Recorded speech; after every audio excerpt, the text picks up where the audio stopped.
Ya Rasulullah, ya Nabi.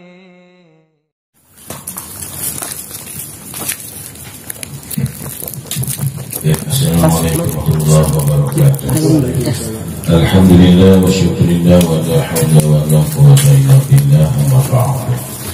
Insyaallah kami siapkan Bapak Herman tentunya selaku tuan rumah, Bapak-bapak sekalian, kita bersyukur kepada Allah Subhanahu wa taala masih panjang umur, diberikan kesehatan oleh Allah sehingga kita bisa hadir di kediaman Bapak Herman ini dalam Rabbul Alamin yang mungkin kita sudah beberapa hari dari mulai puasa kita liburkan, kita sudah masuki tanggal 22 ini di bulan Syawal, sehingga kita bisa hadir lagi bersilaturahmi lagi di rumah Pak Herman dalam kegiatan kita setiap malam Jumat. Mudah-mudahan kita selalu memberikan kekuatan, kesehatan.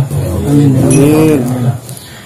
Terlebih kita sama-sama tadi mendoakan keluarga besar kita dan almarhum yang ada di alam barzah, semua yang ada di alam kubur diberikan oleh Allah Subhanahu wa taala pengampunan, terima segala amalnya sehingga dimasukkan di dalam surga Allah Subhanahu wa taala. Yang ketiga, dan sama-sama kita doakan mudah-mudahan Allah menyembuhkan daripada penyakit yang dialami Allah. Amin. Semoga beliau diangkat dan yang diberi sakit mudah-mudahan diberikan kesabaran dan keamanan oleh Allah Subhanahu wa taala. Amin. Bersolawat kita pada Nabi kita Nabi Muhammad sallallahu alaihi wasallam, selalu mengikuti sunnahnya. Semoga kita selalu mengikuti Nabi, sekalipun kita belum sempurna mengikuti Nabi, paling sedikit mirip-mirip sesuai dengan apa yang kita sampaikan oleh Nabi. Paling dia ada sedikitnya, ada perilaku ada yang tidak sampai kita bahas sama sekali. Bapak sekalian, kita masuk ke bab pertama ini, kajian kita mengulang yang sudah tentang ikhlas. Nah, ikhlas ini kalau diartikan bersih hati kita dari segala tujuan selain daripada keridhaan Allah Subhanahu wa taala. Maka dalam kitab ini cocok ya, yang pertama tentang tanbih, peringatan bagi orang-orang yang lupa, terutama berkaitan kita ibadah kepada Allah, berkaitan dengan ciptaan kita. Kadang-kadang kita suka lupa diingatkan oleh Allah melalui kitab ini, yang mudah-mudahan kita diberikan kesadaran, mudah-mudahan Allah memberikan kepada selalu ingat dan selalu bersyukur dan selalu bersyukur dan sujud kepada Allah Subhanahu wa taala. Di dalam kitab ini dijelaskan tentang kitab Al-Fatih. Abdullah Al-Marudhi, dia dalam dia beliau berkata telah menerangkan kepada kita, kepada Nabi Muhammad bin Al-Fadil dan Ahmad berkata telah menerangkan kepada kami Muhammad bin Ja'far Al-Qarabisi, ia berkata telah menerangkan kepada kami Ibrahim bin Yusuf, dan berkata lagi telah menerangkan kepada kami Ismail bin Ja'far dari Amr Maula Al-Muttalib. Amr Maula Al-Muttalib yang dibebaskan oleh Abdul Muttalib dari Asid, dan Muhammad bin Labid bahwa Rasulullah sallallahu alaihi wasallam telah bersabda, akhwafu ma akhafu alaikum syirkul asghar. Kata Nabi, yang sangat saya khawatirkan atas kamu ialah syirik yang terkecil. Ya, jadi Nabi ini khawatir kepada umatnya ketika dia bicara tentang para sahabat, dikhawatirkan ya, yaitu apa? Syirik yang terkecil yang memang tidak terlihat, dan ini juga hanya Allah yang tahu. Kadang-kadang kita nggak tahu yang kita lakukan merupakan syirik asghar. Lalu sahabat bertanya, ya Rasulullah, wa masyirkul asghar? Ya Rasulullah, apakah syirik yang kecil itu? Qala ar-riya, itu adalah riya. Jadi syirik kecil itu adalah riya. Apa riya? Beramal untuk lihat orang. Apa itu riya? Dipuji dilihat orang, itu namanya riya. Nah, tapi kembali lagi Bapak Ibu sekalian, memang yang namanya riya ini gak bisa dipungkiri, sedikit pasti akan masuk ke dalam hati kita. Tapi kita harus punya senjatanya, tidak lain dan bukan adalah senjata kita selalu ingat kepada Allah, bacakan istighfar selalu, astagfirullahaladzim. Maka nggak salah kalau kita ba'da sholat istighfar 3 kali, ya. Walaupun ada yang masih saudara-saudara kita yang mungkin sendiri-sendiri silakan, tapi yang jelas itu melatih kepada jemaah agar istighfar itu seperti itu bacaan. Astagfirullahaladzim alladzi la ilaha illa huwal hayyul qayyum wa atubu ilaihi. Kita diperintahkan 3 kali, menunjukkan bahwa kita ini khawatir ibadah saja masih bawa dosa, apalagi kalau kita sampai beribadah kepada Allah. Apa dosa ibadah? Di antaranya adalah riya. Yaqulullahu ta'ala lahum yawma yujazil ibadah bi'amalihim. Pada hari nanti pembalasan kelak Allah subhanahu wa ta'ala berkata kepada siapa? Pada mereka. Mereka siapa? Orang-orang yang ibadahnya riya bukan karena aku, kata Allah. Di mana ketika kamu ada di atas dunia? Maka idhabu ilal ladzina kuntum tura'una lahum fid dunya fanzuru hal tajiduna indahum khairan. Jadi pergilah, kata Allah, kamu kepada orang-orang yang dahulu kamu beramal karena mereka di dunia ini, lihatlah di sana kalau kamu dapat kebaikan dari mereka. Jadi artinya Bapak Hadirin sekalian, ketika kita ibadahnya riya, ingin dipuji oleh orang, maka kita diperintahkan oleh Allah untuk menuju ke orang itu ketika kita ibadah riya karena orang itu, gitu ya. Sehingga disangka di sana ada kebaikannya, ternyata nol, tidak ada. Karena ibadah yang ikhlas, ibadah yang mukhlis, menuju ibadahnya hanya keridhaan Allah subhanahu wa ta'ala. Apakah bisa kita seperti itu? Ya semua ini Pak, yang namanya ibadah ini riyadhah, latihan.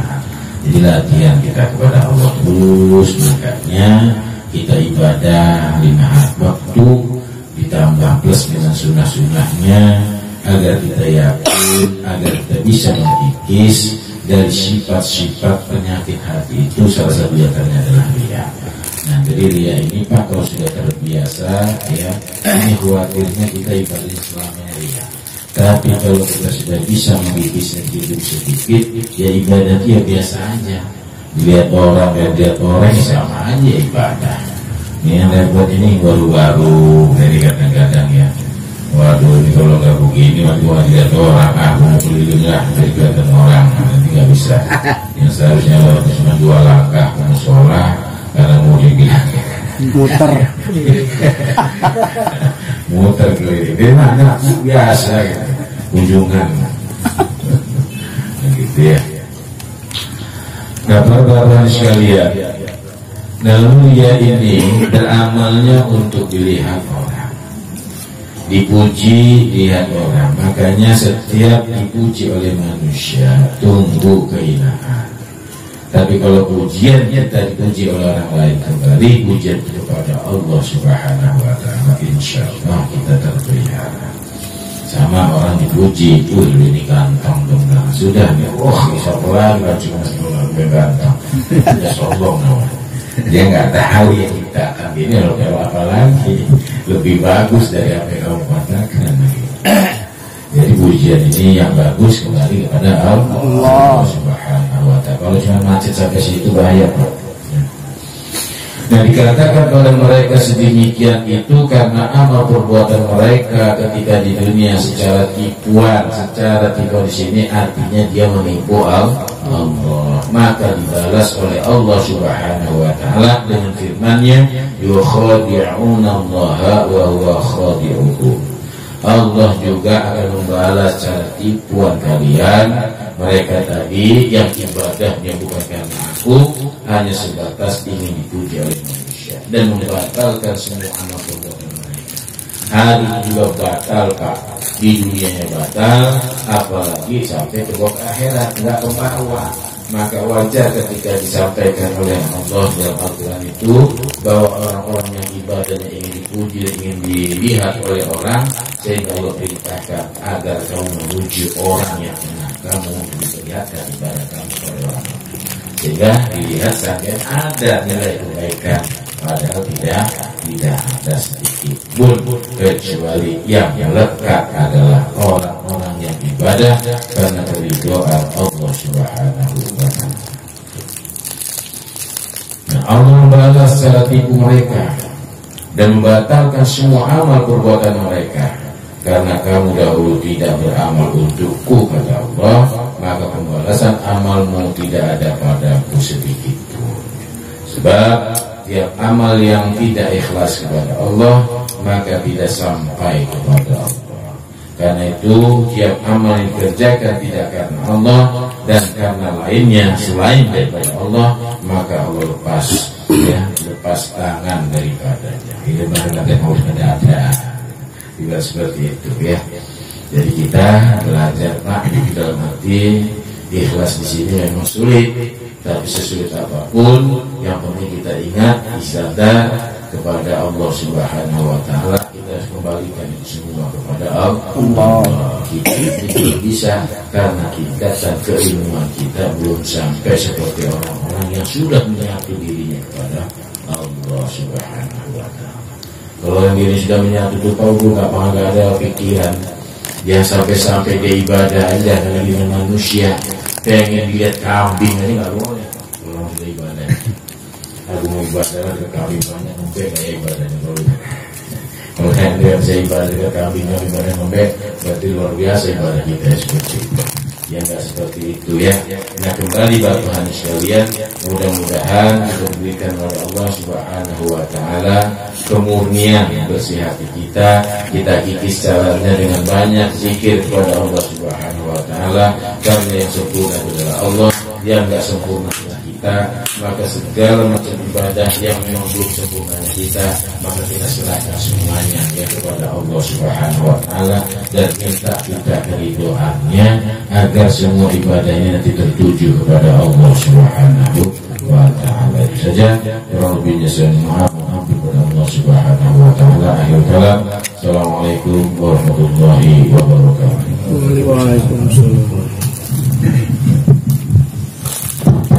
Allahumma sholli wa sallim ala sayyidi wa habibi wa tabibi qalbi wa jasadi wa ruhi sayyidi rasulillah Muhammad ibn Abdillah الصادق الأمين وعلى آله وصحبه أجمعين.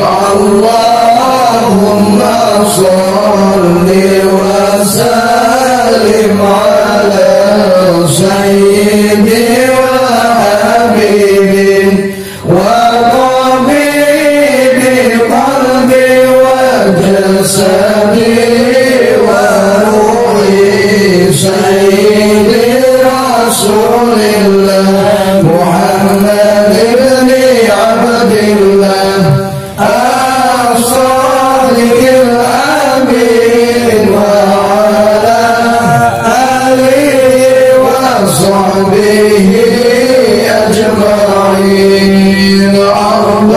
اللهم صل وسلم على سيدي وحبيبي وطبيبي قلبي وجسدي وروحي سيدي رسول الله محمد بن عبد الله الصادق الأمين وعلى آله وصحبه أجمعين.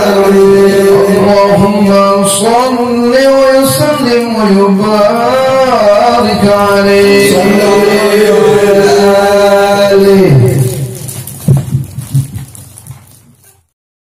يا رسول الله يا